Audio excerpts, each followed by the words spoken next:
Okay. So, kamusta po mga ka-Streetwise? Ako po si Takeru Miyamoto at welcome po sa aking munting channel. So, mga kababayan, no, yung isa po talaga sa pinaka nagulat ako kasi sinabi nga po ni Ramil Madriaga kahapon, tungkol po sa kanyang pag-aaral ng law school. So, ang sabi nga po ni Ramil Madriaga, si Sara Duterte daw po, palaaway sa mga kaklase. Hindi ko talaga alam ba't ganun, no? Alam niyo, pag yung isang taong palaaway sa kaklase, ano yun, spoiled brat po yun eh. O di ba? Palaaway sa kaklase tapos mahina pa yung kokote.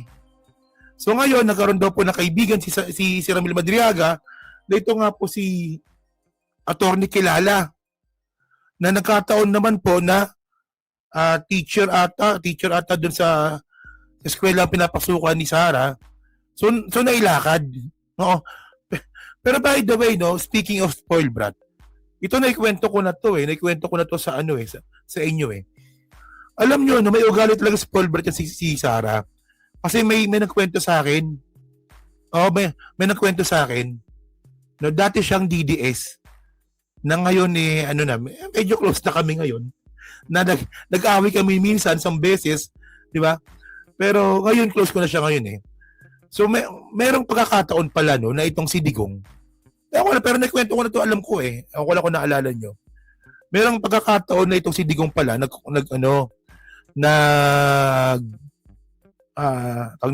nagregalo. Nagregalo ng sasakyan kay Hanilet. Oo. Tapos syempre hindi ata nagustuhan ni Sara, ang ginawa, kumuha daw po ng paso, no?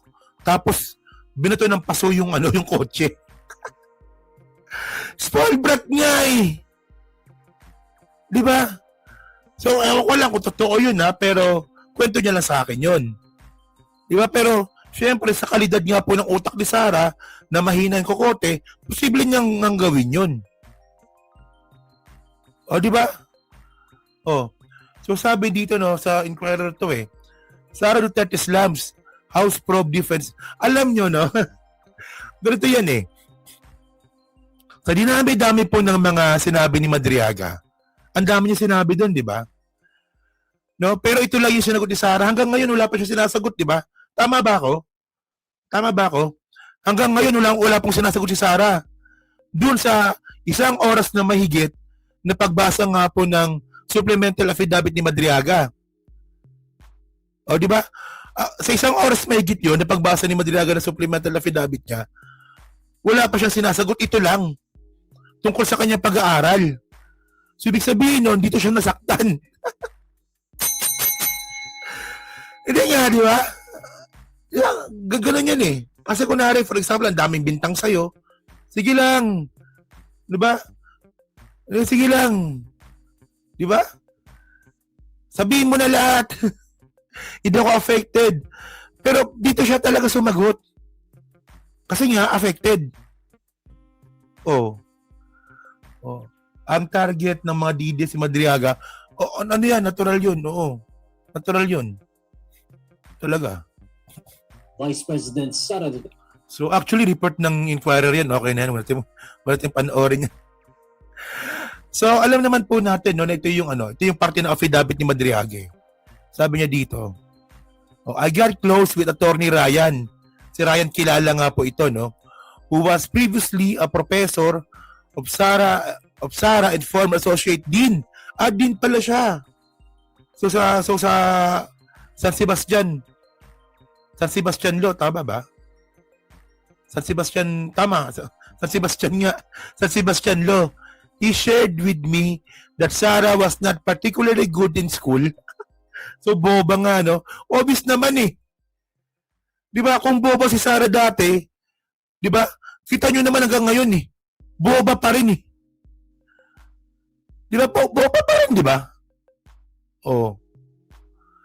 So, he shared with me that Sara was not particularly good in school, was often struggling with her academics, and habitually rude and violent to other students. Hence, Attorney Ryan used his influence in San Sebastian Law to ensure that Sara received passing grades despite her poor academic performance. Di ba? Kasi ang sabi nga daw po ni Ramil Madriaga, itong si Attorney Ryan Kilala, nakasama niya nga daw po ito, naging tropa niya. Nakakalaro niya pa nga daw po na basketball. Di ba? Huwag niyo bablock yung DDS, okay lang yan. Bayan niyo sila. Bayan niyo sila maging tanga habang buhay. So, statement ni Sara ito, no? Mga kababayan, may video ba to? Mga kababayan, ay mukhang wala. Walang walang waramatulahiwa baburakato wala Okay, of all the lies thrown during the Committee on Justice mini trial, puta bobo talaga nito, no? Bobo talaga nito. Hindi nga. Mini trial ba nangyari kahapon? Bobo ka talaga, no? Bobo ang puta. Alam nyo kapag bobo talaga, no, alam na nating bobo Pero minsan to talaga, pag sobrang kabobohan na talaga pinagmamalaki niya pang bobo siya, puta nakakainis na Mini trial ba nangyari kahapon? Yung mini trial ng mga kababayan, ito yung may testigo, tatanungin mo. Yung testigo, no, i-cross-examination mo. So ano nangyari kahapon? Pro man o anti, no, pro-anti Sara man, hindi po pinayagan tuman magtanong basta pag hindi lang ito confirm ng kanyang salaysay. Sige nga, ano yung naging mini trial kahapon? Really statement lang, no, walang video. Oo. Di ba? Bobo talaga nito, no? Bobo talaga ang puta. Ang bobo talaga ni Sara, no? Hindi ko lang talaga alam kung bakit proud na proud to mga DDS na to, no? Na sila po ay Duterte supporter. Puta. Alam niyo sa pamilya Duterte, yung talagang mahusay lang talagang politiko, si Digong lang Hindi ko sinasabing mahusay siyang public servant, mahusay na politiko. Si Digong, daming nabole. Pero si Sara, tinan mo naman, no? Puta, mini trial daw kahapon. Wala nga kabahid-bahid na mini trial kahapon. Kapag may nagtatanong tungkol dyan sa sa mga issues, no, na nilatag ng Committee on Justice, pag lumalagpas din sila doon sa limit, hinaharangan ni Luistro Ano mini trial doon? Bobo ka talaga. Tangan to. Tatakbo-takbo ka nga. Kaya naman pala, oo. So alam na ngayon natin kung bakit siya low performing nung siya nag-aaral pa. Hanggang ngayon hindi pa rin pala natuto. Wala pa rin pala natututunan tong gaganto, no? Walang yan to. Mini trial lang puta. Kasimula pa lang, nabisit na ako Okay. The one I personally take issue with the claim made by a bar flanker, bastos talaga to, no? And kidnapping suspect that I needed someone to help me to get through law school. So at least, sige, tapoy, wala tayong basahin yan. Alam nyo na yan Alam nyo na yung kwento niyan Alam nyo, ito yung content ko kahapon di ba? Na itong si Madriaga, sobrang napahiya Di ba si Madriaga umiyak kahapon. Kasi paano ba naman, di ba? Sobrang suporta siya kay Sara Duterte. Sobrang naniwala siya kay Sara Duterte. Siya po ay naniwala na itong si Sara Duterte, kilala ko to na personal. Siya ang magpapabago sa Pilipinas. Pero na paniniwala ni Madriaga So eventually, nabuo yung isip Pilipinas. Tapos, syempre si Madriaga, nauto, pumunta sa mga ibang lugar para i-promote si Sara. Nagkataon po na si Ramil Madriaga pumunta po ng Bataan. Pagpunta niya ng Bataan, nakita niya na may problema pala yung mga magsasaka sa land grabbing nga po. And then eventually, nalaman ni Madriaga na punta si Harry Roque pala kasabwat dito. No? At merong kinalaman sa Pogo. Di ba? Yung itatayo po sanang building doon ni Harry Roque, pang Pogo po yun. So, syempre, itong si Madriaga, naniwala kay Sara at alam niya pagbibigyan siya ni Sara, nang sumbong kay Sara. Na, "Uy, Sarang bobo," sabi niya gano'n. "Bakit ang baho ng putok mo?" Sabi, "Sara, malaki problema natin sa Bataan. Baka ikasira mo to. Kasi yung land grabbing dito may hawak si Yari Roque." O syempre si Sarang bobo nagulat, di ba? Alam niyo sagot ni Sara kay Madriaga? Kapag kinalaban mo si Yari Roque, parang kinalaban mo na rin ang pamilya Duterte. Sinabi niya yun. Di ba? Oh. So nasaktan si Madriaga doon. Kasi tama nga Sir Toto, no? Hindi kayo, di ba, pag kayo naramdaman nyo na na betrayed kayo, yung nagtiwala kayo ng gusto, di ba nagtiwala kayo ng gusto tapos na betrayed kayo, masakit talaga yun. Masakit yun. Especially Pogo pa. Problema mga kababayan, itong Pogo na to, isa rin pala daw, sabi ni Madriaga, isa rin pala ito sa mga pumondo ng kampanya ni Sara. 2022, di ba? Kung di ko nagkakamali. Kaya naman pala, no, dito natin makukuha yung bigger picture. Kaya naman pala, na si Digong pinapasok yung Pogo para pagkakitaan. Tingnan ninyo mga kababayan, ha? Ito yung ilang beses ko na na-content ito, di ba? Ilang beses ko na na-content to, 2016 pa lang mga ka-streetwise, no? Pinasok na po ni Digong yung Pogo. 2016 pa lang. Kailan nagkaroon ng taxation sa Pogo? 2021. Kung kailan na siya malapit matanggal o matapos yung termino niya. Yun naman pala, pinakakitaan lang pala. At kasama dito si Harry Roque. Akala nyo ba yung pag-ibistika kay Harry Roque, pumutok na lang bigla yun? Talagang sa kanya talaga tumututok yung ebidensya. Kaya ewan ko ba dito sa mga bobong mga DDS, sa sangkatutak po ng ebidensya na lumalabas, ang hindi ko makuha sa mga bobong mga DDS, bakit nananatili kayong bobo? Alam niyo mga kababayan, dyan ako nagtataka Di ba? Yung Pogo mga ka-streetwise, no? Andyan po yung prostitution.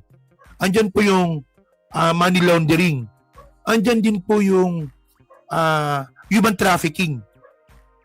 Na alam naman po natin na ayaw ng mga Pilipino niyan. Di ba?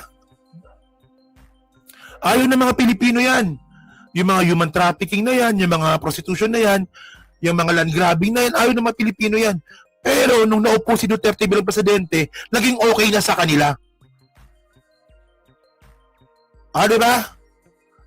Anong meron kay Digong? Ba't sobrang nauto kayo? Okay lang na naging Duterte follower kayo nung una Pero yung Duterte follower kayo dati, tapos hanggang ngayon, Duterte follower pa rin kayo, katangahan na po yan. Especially po dyan sa Mindanao.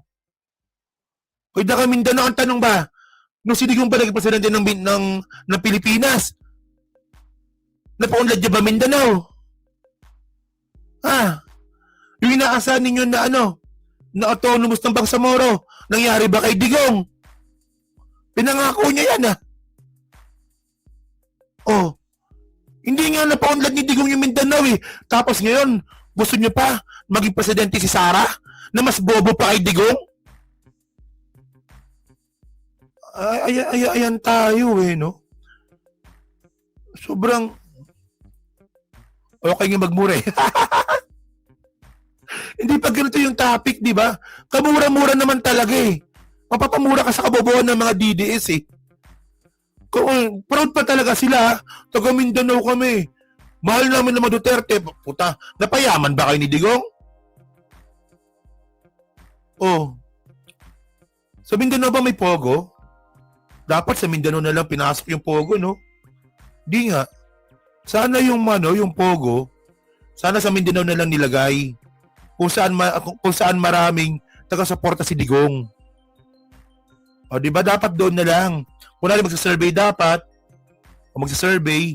tapos dito, President, dito maraming Duterte supporter dito. Diyan tayo magtayo ng Pogo. Nang mababoy yung lugar ninyo. Noon, ng kapitbahay ninyo maging pokpok.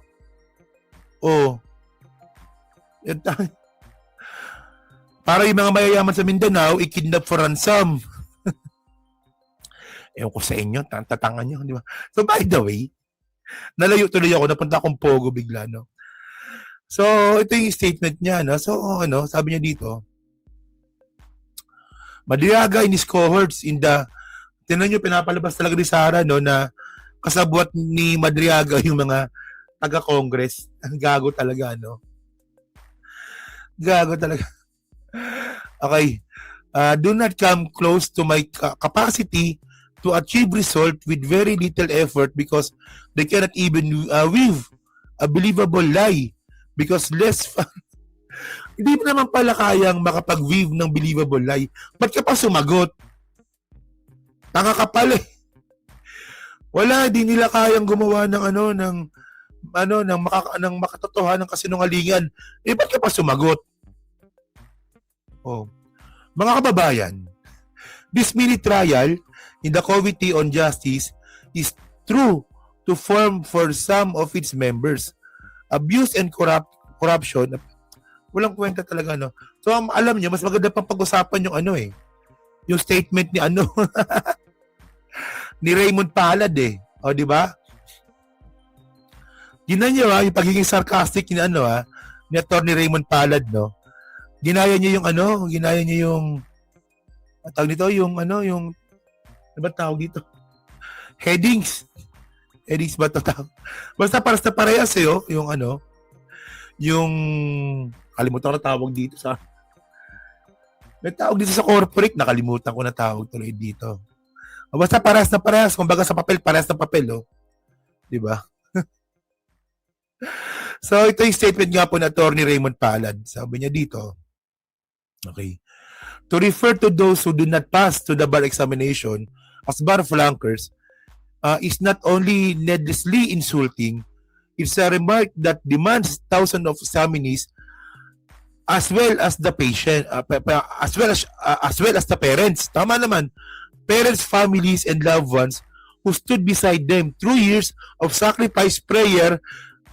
Alam nyo, puta dito ko bisit kay kay Sara Duterte, no? Alam nyo, mga kababayan, kung tayong ako mangmang ako sa batas eh.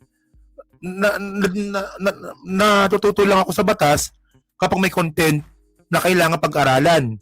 Doon, medyo natututo ako doon. Di ba? Pero yung the whole law, mangmang po tayo dyan. No? So kung ako magsasalita ng bar flanker, siguro matatanggap pa ng mga bar flanker eh. Di ba? Tama, di ba? Kasi in the first place ako, hindi naman ako nag-aral ng law.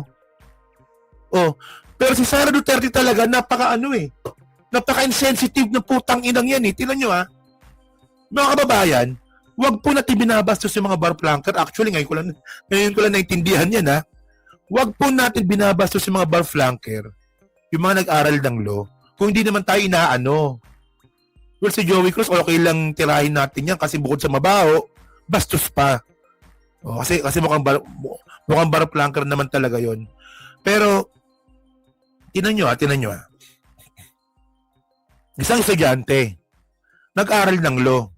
Ilang taon yung law? Bale, 4 years sa law school. 4 years ulit sa pre-law. Pre-law ba tawag doon? So, 8 years in total. Alam niyo ba kung anong klaseng hirap ang ginawa ng mga yan para makapag-aral? Hindi lang estudyante, mga kababayan. Damay po dito yung pamilya, yung nanay at tatay na nagtrabaho ng sobrang hirap at nagsumikap para mapag-aral yung estudyante na yan. Diba? Si Sara Duterte, mga kababayan, diba? Napaka-insensitive kasi hindi po nakaranas ng ganong kahirapan.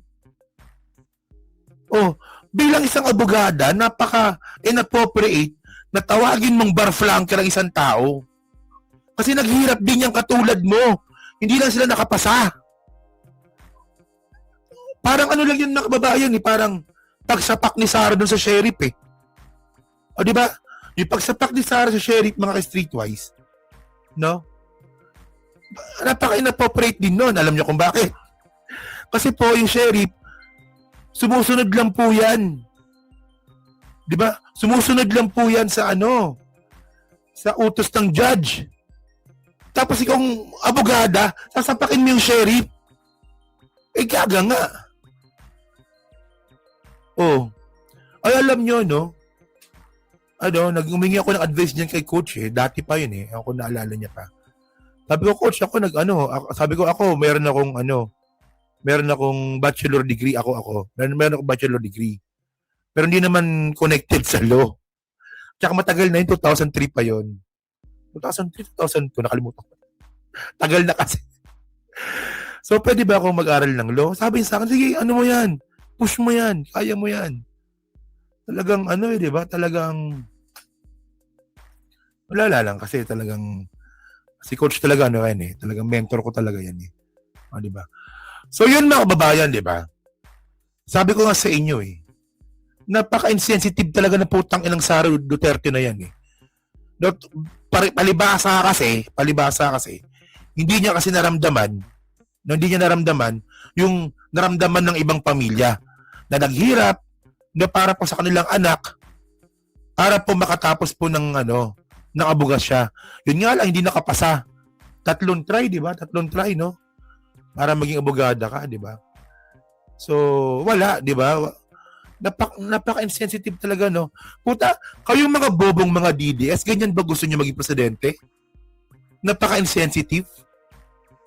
Di ba? Paano nyo ipagkakatiwala yung mga buhay ninyo kay Sara Duterte kung dito lang sa mga simpleng bagay na binabastos yung bar planker na parang hindi naman siya nakapag-aral ng abogasya. Sinapak yung sheriff na parte naman siya ng judiciary, di tanga nga. Oh. Libasa kasi mga bobo kayo. Bobong puta. Oh. Sabi dito, the bar examination are not the measure of a person, character, dignity, or worth. Diba? Tama naman.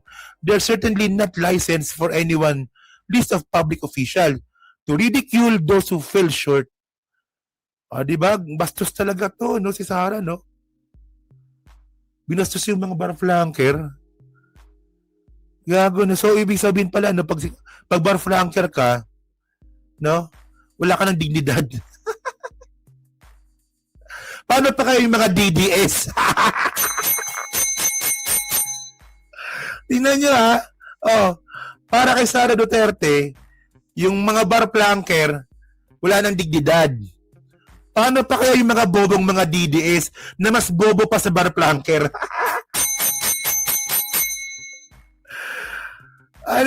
Sabi sa inyo, walang yan talaga kayo, no?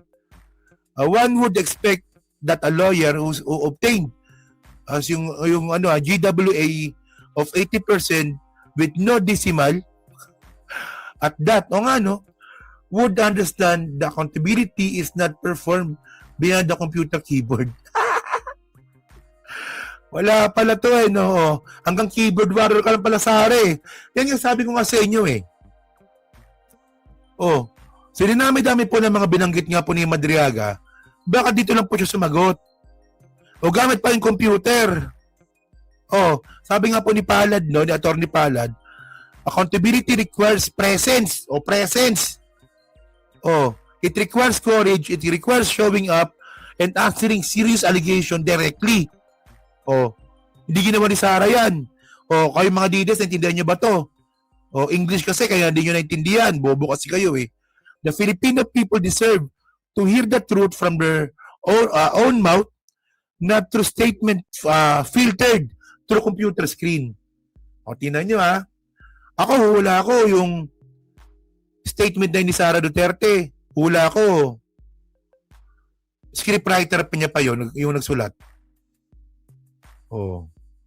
Tingin ko. Scriptwriter niya pa yung nagsulat. Bobo kasi yan eh. Sabi dito, if she finally chooses up to step out from behind the keyboard, face the public and answer plainly, then Mr. Ramil Madriaga will be first to say, Shukran. Tayo na Shukran, no? Tinan nyo, di ba? Lakas din mga sir ni no? Ni Atty. Palad, no? Shukran pala eh.